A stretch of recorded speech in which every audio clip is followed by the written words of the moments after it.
Chances are very high कि इस मरतबा की पीएसएल के अंदर 3 रिटेंशन अलाउ की जाएंगी। आज की वीडियो के अंदर हम डिस्कस करेंगे कि अगर पाकिस्तान सुपर लीग के अंदर इस बार 3 रिटेंशन अलाउ की जाती हैं तो फिर ये जो 6 टीम्स हैं ये अपने किन कोर प्लेयर्स को रिटेन करेंगी और कौन से बड़े प्लेयर्स को रिलीज करने जा रही है। तो वीडियो बहुत ही इंटरेस्टिंग होने वाली है तमाम शहरों के फैंस के लिए जो कि अपनी टीम्स को सपोर्ट करते हैं, और कोशिश करेंगे कि सबसे बेहतरीन 3 रिटेंशन को जो है वो हम इस वीडियो के अंदर पिक करें, ताकि मजा आए देखने का कि कौन से प्लेयर रिलीज होते हैं और कौन से प्लेयर्स को इस मरतबा की जो लीग्स की टीम्स हैं वो सेलेक्ट करेंगे। अस्सलाम वालेकुम, मैं हूं Aryan Imran. Welcome back to Aryan analysis. अगर आप चैनल पे नए हैं तो चैनल को सब्सक्राइब कर लें।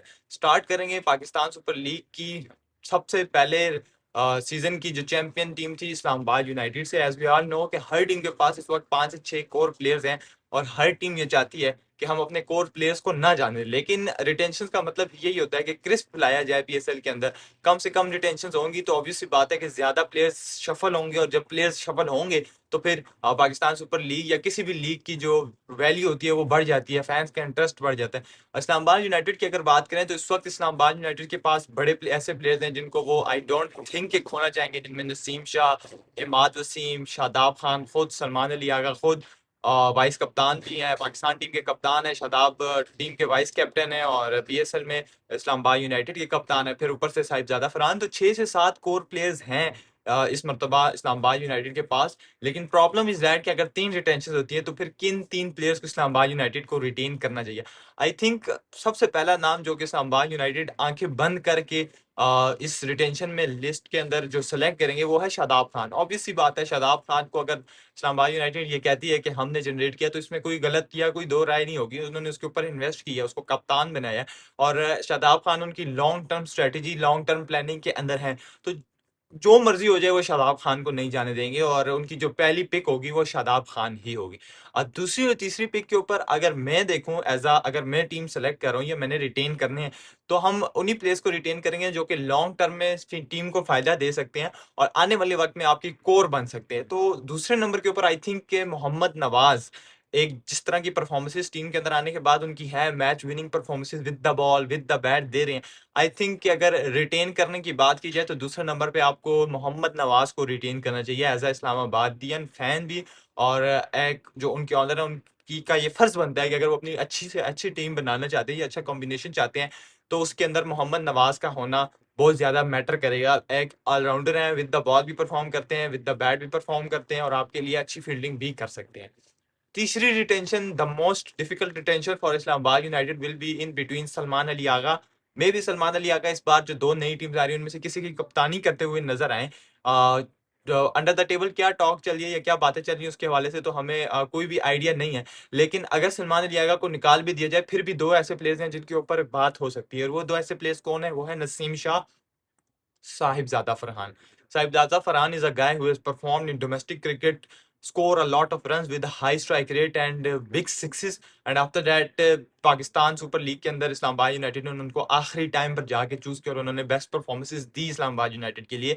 लेकिन अब क्वेश्चन ये है कि अगर साहिबजादा फरहान को पिक करते हैं तो फिर नसीम शाह का क्या होगा? ठीक है, नसीम शाह की up to the mark performances नहीं आई है, T20I में थोड़ी बहुत अच्छी बॉलिंग की आखिरी मैच के अंदर। लेकिन प्रॉब्लम इज दैट कि नसीम शाह को इन्होंने लॉन्ग टर्म के लिए पाकिस्तान सुपर लीग में इस्लामाबाद यूनाइटेड ने अपनी टीम में सेलेक्ट किया था, और जब इनको सेलेक्ट किया गया था तो मैं आपको याद कराऊं तो ट्रेड हुई थी। ट्रेड किन दो की हुई थी? आपने वसीम जूनियर को दिया था कोयटा को और आपने इब्रार अहमद भी कोयटा को दिया था। उसकी रिप्लेसमेंट के अंदर आपको नसीम शाह मिला था। अब अगर मैं होता तो मैं तो साहिबजादा फरहान को पिक करूंगा और मेरे ख्याल से इस्लामाबाद यूनाइटेड को साहिबजादा फरहान के साथ जाना चाहिए। साहिबजादा फरहान आपकी प्लेइंग 11 का प्रॉपर मेंबर है। मोहम्मद नवाज प्लेइंग 11 का, पाकिस्तान की प्लेइंग 11 का प्रॉपर मेंबर है। शादाब खान T20I में पाकिस्तान की प्लेइंग 11 का प्रॉपर मेंबर है। I think these three will be retain from Islamabad United. और आप नसीम शाह को जाने दें, आप ड्राफ्ट होता है या ऑक्शन होता है उसके अंदर उसको दोबारा पिक कर लें, लेकिन साहिबजादा फरहान या नवाज में से किसी भी प्लेयर को छोड़कर नसीम शाह को उठाना, I think that will be a bad call from Islamabad United. United के आई थिंक यही 3 कोर प्लेयर्स हैं, और आपकी क्या राय है? आपके हिसाब से कौन से 3 कोर प्लेयर्स होने चाहिए? अपनी राय कमेंट बॉक्स में शेयर करते जाइएगा। दूसरी तरफ बात करें तो पेशावर जल्मी की बात आती है। नो डाउट पेशावर जल्मी सबसे पहले आंखें बंद करके अगर किसी प्लेयर को रिटेन करेगी वो है Babar Azam. The way it's not about Babar Azam performances, it's about brand image of Peshawar Zalmi that they collect from Babar Azam specially. Babar Azam, Rizwan, Shaheen, Shadab Khan, ये एक ऐसे प्लेयर्स हैं जो पाकिस्तान को रिप्रेजेंट करते हैं एज अ सीनियर प्लेयर्स, और इनकी इतनी ब्रांड वैल्यू है कि टीम्स, हर टीम चाहती है कि उनके पास एक कोर प्लेयर हो एटलीस्ट, कि जिसके ऊपर वो ब्रांड्स को अपनी तरफ खींच सकें, जिसके जरिए जो है वो अपनी एक बेहतर से बेहतर कोर बना सके और ज्यादा से ज्यादा पैसा जो है सोशल मीडिया के तरीके से ज्यादा कमा सके। हमने देखा बिग बैश लीग के अंदर भी बाबर आजम को सिलेक्ट किया गया और उन्होंने अपनी पीआर बढ़ाई। तो बाबर आजम को पेशावर जल्मी कभी भी जाने नहीं देगी। अगर जाने देती, खुदा न खास्ता होगा नहीं, लेकिन अगर जाने देती तो आपकी जो बाकी इस मरतबा की जो 7 फ्रेंचाइजीज है, हर फ्रेंचाइज चाहेगी कि हम बाबर आजम को इस मरतबा उठा लें, और आई थिंक पेशावर जल्मी नहीं जाने देगी। दूसरी तरफ बात करते हैं, पेशावर जल्मी को अगर किसी प्लेयर को रिटेन करना चाहिए, as for me prospective, I think मास सदाकत जिस किस्म की परफॉर्मेंसेज दे रहे हैं, हमें याद है कि पेशावर जल्मी के लिए उन्होंने चौथे पांचवें नंबर पे आके एक मैच में बैटिंग की बाबर आजम के साथ, और उस मैच को फिनिश करके आए। उस मैच की वजह से उनका जो है नाम आगे आया। उसके बाद उनको मुख्तलिफ जगहों पे चांसेस मिले, उन्होंने वहां पर परफॉर्मेंसेज दी। बांग्लादेश प्रीमियर लीग खेली, वहां पर जाके परफॉर्मेंसेज दी, अंडर 19 के डोमेस्टिक में और जो टूर्नामेंट्स वगैरह थे उनमें जाके परफॉर्मेंसेज दी। मां सदाकत आपके आने वाले वक्त के अंदर एक बड़ा खिलाड़ी हो सकता है जो कि परफॉर्मेंसेज दे। अब तीसरे नंबर के ऊपर बात करें तो इनके पास भी बड़े प्लेयर हैं, अली रजा है, मेहरान मुमताज है, सुफियान मुकीम है, दानियाल, अहमद दानियाल है, फिर आपके पास ऊपर से साइम है और मोहम्मद हारिस हैं। तो आई थिंक अगर इनको रिटेन करना चाहिए तो सुफियान मुकीम को रिटेन करना चाहिए। शायद लोग मेरे से इख्तलाफ करें, कुछ लोग कहेंगे साइम को रिटेन करना चाहिए, कुछ कहेंगे हारिस को करना चाहिए, कुछ अहमद दानियाल या अली रजा के। लेकिन देखें, बाबर आजम आप रिटेन करोगे हर हाल में, आप बाबर आजम को नहीं छोड़ सकते। अगर बैटिंग पर्सपेक्टिव में देखें, जो कि ऊपर से आके रन्स कर रहा है और कंसिस्टेंटली रन्स कर रहा है और टीम को फायदा पहुंचाएगा या लॉन्ग टर्म के अंदर जो एक बड़ा प्लेयर बन सकता है, वो मास अदा करता है, तो आई थिंक उसको रिटेन करना चाहिए। और बॉलिंग पर्सपेक्टिव में देखें तो अहमद दानियाल भी अच्छे बॉलर है, लेकिन सुफियान मुकीम जिस किस्म की बॉलिंग खास तौर पर T20 में करते हैं, थोड़ी तेज बॉलिंग करते हैं, उनको खेलना मुश्किल है, बांग्लादेश में नहीं खेला जा रहा। पीछे हमने जब से टीम टीम में पाकिस्तान टीम में थे, वहां पर उनकी वो जो है मुश्किलात पैदा कर रहे थे। ठीक है, पिछला सीजन उनका कुछ खास गया नहीं, उनको 4-5 मैचेस ही मिले, लेकिन मेरे हिसाब से उनको जो है वो सुफियान मुकीम को तीसरी रिटेंशन में रखना चाहिए। लेकिन आई थिंक जो पेशावर जल्मी की फ्रेंचाइज है वो सोच रही होगी अहमद दानियाल के हवाले से, और अहमद दानियाल भी एक अच्छी चॉइस है। आप अहमद दानियाल को भी रिटेन कर सकते हो। उसने जिस तरह की बॉलिंग की थी इंडिया के खिलाफ, आप सारे जानते हो, जिस तरह की पाकिस्तान से बॉलिंग की है, उसके अंदर पोटेंशियल है, उसके अंदर एटीट्यूड है, और वो जानता है कि मुश्किल वक्त के अंदर कैसे परफॉर्मेंसेज देनी। फिर अगर तीसरी टीम की बात करें तो लाहौर कलंदर, दिलों के सिकंदर लाहौर कलंदर, जिन्होंने पिछले पहले से 4 से 5 एडिशंस के अंदर कुछ खास परफॉर्मेंसेज नहीं दी, फिनिश करते थे बॉटम के ऊपर, और अब लगातार 3 ऐसे साल हैं जिसके अंदर उन्होंने जो है वो टाइटल को डिफेंड किया और टाइटल उठाने में कामयाब हुए। उसके पीछे शाहीन शाह अफरीदी और समीन राणा का बहुत बड़ा हाथ है। अब अगर शाहीन शाह की टीम की बात करें तो इसके अंदर भी प्लेयर्स बहुत बड़े हैं। डेविड वीजा थे, पिछले साल कुछ खास परफॉर्मेंसेज नहीं हुई। जिम्बाब्वे के कप्तान जो है वो आपके पास हैं, आप उनको नहीं जाने दोगे, उन्होंने अच्छी performances the, with the bat final आपको जितवाया। शाहीन आपके पास खुद है, सलमान मिर्जा हैं, फिर उसके बाद आपके पास हारिस रऊफ आपकी बॉलिंग स्ट्रेंथ में आ जाते हैं, फखर जमान आपकी बैटिंग स्ट्रेंथ में आ जाते हैं। तो शाहीन उनके कैप्टन है, तो उनके पास भी बहुत तगड़े प्लेयर्स हैं। लेकिन वही बात है कि रिटेंशन तो आपके पास अगर 3 है तो फिर आई थिंक शाहीन को तो ये रिटेन करेंगे क्योंकि कैप्टन है, और नो डाउट, और हारिस रऊफ को भी ये रिटेन करेंगे।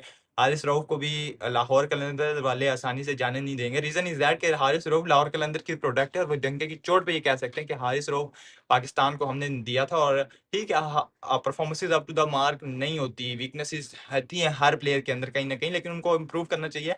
और उस वीकनेस के ऊपर उस प्लेयर को, खाली एक वीकनेस के ऊपर उसको नहीं उसको सजेस्ट करना चाहिए कि ये अच्छा प्लेयर है या बुरा प्लेयर है। I think Haris Rauf red ball खेलनी चाहिए और अपने काम करे अपने डेथ ओवर्स में। और अच्छा बॉलर है, T20 आईज में उसको खेलना मुश्किल है, अच्छी रॉ पेस है, कटर्स वगैरह करता है तो रिसीव कर सकता है। लेकिन अगर थोड़ा सा अपने ऊपर काम करे, इंप्रूवमेंट करे। अब थर्ड रिटेंशन जो कि करनी चाहिए, आई थिंक ये लोग फखर जमान को रिटेन करेंगे, या फिर ये एक काम कर सकते हैं कि फखर जमान को रिलीज करके नईम या सलमान मिर्जा में से किसी एक प्लेयर को रिटेन कर ले। अगर मैं होता तो मैं जाता सलमान मिर्जा के साथ। मैं आपको रीजन बताता हूँ, नईम को इन्होंने पिछले साल बहुत बैक किया, आने वाले आखिरी टाइम में उसने आके परफॉर्मेंसेज दी। लेकिन सलमान मिर्जा जिस किस्म की बॉलिंग पाकिस्तान के लिए भी कर रहे हैं, जब से वो टीम के अंदर आए हैं, पॉजिटिव थिंग्स हमें नजर आई हैं, अडॉप्ट करने की कोशिश की उन्होंने कंडीशंस को, और उसके हिसाब से परफॉर्मेंसेज दिए। तो आई थिंक नईम को शायद ये लोग रिलीज कर दें और फिर दोबारा से ड्राफ्ट में उठा लें या ऑक्शन में। लेकिन सलमान मिर्जा को उनको नहीं जाने देना चाहिए, क्योंकि विद द बॉल वो परफॉर्म कर रहा है। हारिस रऊफ आपकी मिडल ओवर्स में आके डेप्थ अच्छी बॉलिंग कर सकते हैं, शाहीन आपके कप्तान है, तो आपको बॉलिंग स्ट्रेंथ बेहतर करनी चाहिए। और फिर फखर जमान आप उठा लेंगे ड्राफ्ट के अंदर, आप एक आधा प्लेयर उठा सकते हो, लेकिन अगर मेरे से पूछा जाए तो शायद ये सलमान मिर्जा को ना जाने दें। और लाहौर कलंदर के जो कप्तान है उनकी भी यही सोच होगी कि अगर हमारी बॉलिंग अच्छी हो जाती है तो बैटिंग गुजारा चल जाता है पाकिस्तान के पिचेस के ऊपर। तीन टीम्स हमने डिस्कस कर ली, चौथी टीम की अगर बात करें तो वो है कराची किंग्स। कराची किंग्स मैं कहता हूँ कि रेस में ही नहीं है, पिछले 2 साल के अंदर कराची किंग नहीं है रेस के अंदर। क्या आप देखोगे यार कराची किंग की कोई अच्छी तगड़ी टीम है, ठीक है उन्होंने वार्नर विंस वगैरह को उठा लिया, लेकिन एक परफेक्ट प्लेइंग 11, एक परफेक्ट कॉम्बिनेशन कराची का नहीं है। कप्तान का नहीं पता होता, शान मसूद कप्तान होते हैं, ड्राफ्ट तक कप्तान होते हैं पिछले साल, ड्राफ्ट के बाद वार्नर कप्तान बन जाते हैं, तो उनकी सोच के हवाले से बड़े मसाइल हैं और नहीं समझ आती। लेकिन अगर उनको कोई 3 प्लेयर्स रिटेन करने हैं, Hasan Ali will be the priority for Karachi Kings कि उनको वो रिटेन करें। दूसरे नंबर पर आप अगर रिटेन करना चाहते हो तो आपके middle order batsman Irfan Khan Niazi आपको रिटेन करने चाहिए। उन्होंने पिछले साल आपको लाहौर कलंदर के खिलाफ 18 पे 48 रहता था बना के दिखाया और अपनी परफॉर्मेंसेस दिखाई हैं, मैच विनिंग इनिंग्स खेलते रहते हैं, उनको आपको रिटेन करना चाहिए। और तीसरे नंबर पे अगर आपको रिटेंशन की बात करें तो खुशदिल शाह है आपके पास, और उसके बाद खुशदिल शाह के साथ साथ आपके पास एक और प्लेयर हैं जो कि हैं अब्बास अफरीदी। तो आपको इन दोनों में से किस प्लेयर को रिटेन करना चाहिए, उसमें से अगर बात करें तो आपको खुशदिल शाह को रिटेन नहीं करना चाहिए, अब्बास अफरीदी को रिटेन करना चाहिए। रीजन इज दैट कि अब्बास अफरीदी बॉलिंग के साथ बैटिंग भी कर लेते हैं और एक अच्छा लड़का है, उमर गुल की कॉपी है जो कि अच्छी पेस से बॉल कर सकता है और नीचे से आके पिंच हिटिंग भी कर सकता है। लेकिन खुशदिल शाह की परफॉर्मेंसेस का हमें कभी भी नहीं पता होता कि वो कब परफॉर्म करेंगे, किस दिन परफॉर्म करेंगे और किस टीम के खिलाफ परफॉर्म करेंगे। आई थिंक अगर कराची किंग्स के पास 3 रिटेंशन हो तो उनको ये ही 3 प्लेयर्स को रिटेन करना चाहिए। फिर पांचवी टीम की बात करें तो Multan Sultan will be the fifth team. इनमें से अगर बड़े प्लेयर्स की बात करें तो कराची किंग्स को जो मुल्तान सुल्तान को जिन प्लेयर्स को रिटेन करना चाहिए या वो करेंगे, आई थिंक उसामा मीर को उनको रिटेन करना चाहिए। लेग स्पिन करते हैं, तगड़े बॉलर हैं, हर कंडीशंस में खेल चुके हैं और आने वाले वक्त में ये जो है वो अच्छी परफॉर्मेंस देंगे और एक्सपीरियंस बहुत ज्यादा है पाकिस्तान के अंदर। फिर अगर दूसरे प्लेयर की बात करें तो शायद ये इफ्तिखार अहमद को रिटेन करें, और तीसरे नंबर पे आई थिंक ये रिजवान को रिटेन करेंगे अगर रिजवान मुल्तान सुल्तान से खेलते हैं। अगर रिजवान मुल्तान सुल्तान से नहीं खेलते तो फिर ये तैयब ताहिर या कामरान गुलाम में से किसी एक को रिटेन कर सकते हैं। दोनों की क्लासिकल परफॉर्मेंसेज है, दोनों up to the mark domestic के अंदर परफॉर्मेंसेज देते आए हैं। छठी team, the most difficult team to choose and to retain 3 player from them is very difficult. आपके पास जो लास्ट टीम है वो है कोयटा ग्लैडिएटर। तब लेकिन प्रॉब्लम यह है कि कोयटा के अंदर 8 से 9 ऐसे कोर प्लेयर हैं जो कि परफॉर्मेंसेज देते हैं और जिनकी performances up to the mark रहती हैं और आप इनमें से किसी को भी नहीं चाहोगे कि आप रिलीज करो। आमिर, वसीम जूनियर, इब्रार अहमद, आपके जो रुक के बॉलिंग करते हैं उस्मान तारिक, ऊपर से आपके पास नाफे, आपके कप्तान शाहुल शकील, आपके पास हसन नवाज। तो मुझे आप बताएं कि आप फिर किस प्लेयर को जाने देंगे या आप किस प्लेयर को रिटेन नहीं करना चाहेंगे। ये सब 7 से 8 ऐसे प्लेयर हैं जो कि परफॉर्मेंसेज देते आए हैं और पिछले साल फाइनल तक लेके जाने के अंदर जो सबसे बड़ी जो वजह थी वो इन्हीं 8 से 9 प्लेयर्स का विद कंसिस्टेंटली परफॉर्म करना। हसन नवाज की मैच विनिंग इनिंग्स आई, नाफे को एक आधे मैच में चांस मिला, उसने परफॉर्म किया। आपके कप्तान की बॉलिंग को लेकर चलना, ये उनकी माइंडसेट ने उनको बड़ा प्रमोट किया, उनको अच्छे डिसीजन लेने में मदद की। नीचे से आके आपके स्पिनर्स बहुत तगड़ी बॉलिंग करते हैं, आमिर आपका स्पेल ऊपर से ऑन करते थे, वसीम जूनियर, फहीम अशरफ को मैं भूल गया। तो आपकी बहुत तगड़ी टीम थी और अगर मैं रिटेन करना चाहूँ, ये सब प्लेयर्स ऐसे हैं कि इनको रिटेन करना चाहिए। लेकिन आई थिंक साउथ शकील अब इन्होंने इसको लॉन्ग टर्म के लिए देख लिया, लेकिन वो प्लेयर नहीं है कि T20 आईएस का स्पेशलिस्ट हो। अनफॉर्चुनेटली इनको साउथ शकील को रिटेन करना पड़ेगा क्योंकि इन्होंने उसके ऊपर पिछले साल इन्वेस्टमेंट की और आई थिंक इनके प्लान्स के अंदर है। दूसरा प्लेयर अगर मैं देखूं तो इनको शायद ख्वाजा नाफे को पिक करना चाहिए। रीजन इज दैट कि ख्वाजा नाफे अब टीम में भी सिलेक्ट हो चुके हैं। उसको ग्रूम किया जाए, हमने उसकी एबिलिटीज देखी हैं, इंटरनेशनल लेवल पे भी उन्होंने उस दिन पहले मैच के अंदर अच्छी पॉजिटिव वे में क्रिकेट खेली, तो उनको रिटेन करना चाहिए। और फिर अगर तीसरी रिटेंशन की बात करें तो आप फिर किसको रिटेन करोगे? इब्रार को? May be they will go with Aamir. Basically Aamir is a great bowler. आप अगर सीनियर्स की बात करें, आप देखते होगा कि आमिर की कंडीशन क्या है, उनका वर्कलोड कैसा है, क्या वो इस साल के लिए इस पूरे पीएसएल के लिए अवेलेबल होते हैं। अगर तो अवेलेबल होते हैं तो I think they will retain Amir, अगर अवेलेबल नहीं होते तो फिर ये इब्रार अहमद के साथ जाएंगे, फ़हीम अशरफ। तो इनके पास बहुत प्लेयर्स हैं। मेरे लिए अगर रिटेंशन के अंदर किसी टीम के प्लेयर्स 3 प्लेयर्स सेलेक्ट करना मुश्किल था तो वो थी आपकी ये कोयटा ग्लेडिएटर्स, और इनके पास अच्छे प्लेयर्स थे। उम्मीद करते हैं कि हर टीम अपने बेस्ट प्लेयर्स को रिटेन करे और कुछ प्लेयर्स रिटेंशन के बाद रिलीज भी होंगे और फिर वो जब नई टीम्स के अंदर जाएंगे तो एक नया कॉम्बिनेशन बनेगा। आपके हवाले से कौन सी टीम को, किस प्लेयर को रिटेन करना चाहिए, अपनी राय कमेंट बॉक्स में जरूर शेयर कीजिएगा। मैं सबके कमेंट्स पढ़ूंगा और आने वाली वीडियोस के अंदर टॉपिक्स के ऊपर बात करेंगे। जब ड्राफ्ट या पीएसएल का ऑप्शन हो जाएगा तो फिर क्या प्लेइंग 11 बनती हैं और उस हवाले से किस टीम का किससे पलड़ा भारी है, हल्का है, वो सारी चीजें आने वाली वीडियोस के अंदर डिस्कस करेंगे। अगर आपको ये वीडियो अच्छी लगी तो वीडियो को लाइक और चैनल को सब्सक्राइब कर दें। मिलते हैं नेक्स्ट वीडियो में, तब तक के लिए अल्लाह हाफिज।